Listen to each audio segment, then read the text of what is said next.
What is required is to learn the rules of life. What are the rules? Rule number 1 is the intellect must be greater than the senses and mind.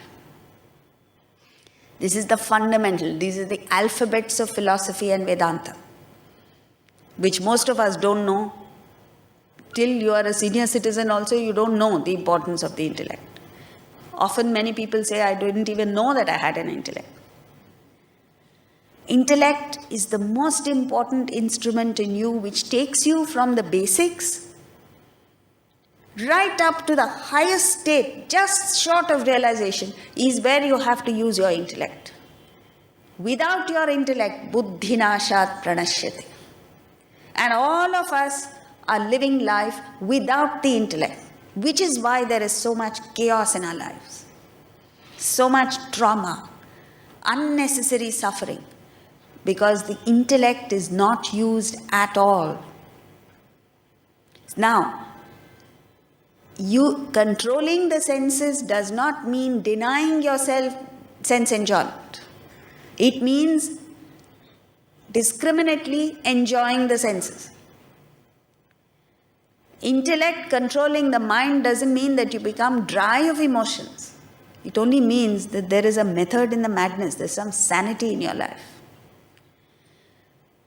Rule number 2, when you act, you have a choice of acting with an attitude of giving or an attitude of taking. We all believe that we must grab, take, aggrandize in order to be successful. The truth is just the opposite. Give, you gain. Grab, you lose. And it's not physical giving or grabbing that matters. It's just the attitude.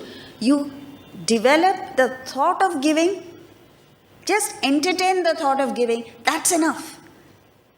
It automatically manifests as giving.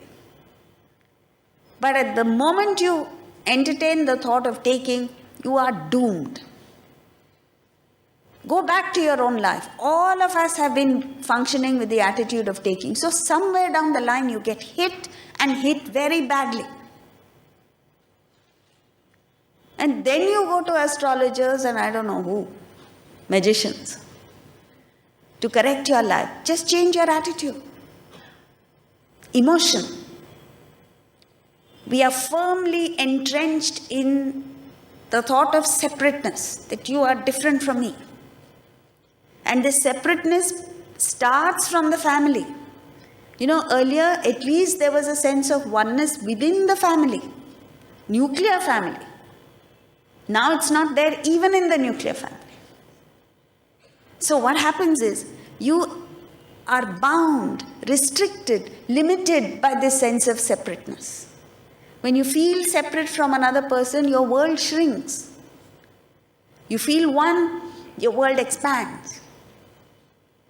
And the last, your thought must be anchored in the permanent while the changes are happening in the impermanent. But if your focus is on the impermanent, you lose your balance and fall. Your gaze, your vision, your focus must be centered on the permanent. Then enjoy the impermanent. So savor the world while it lasts. But remember that it will go.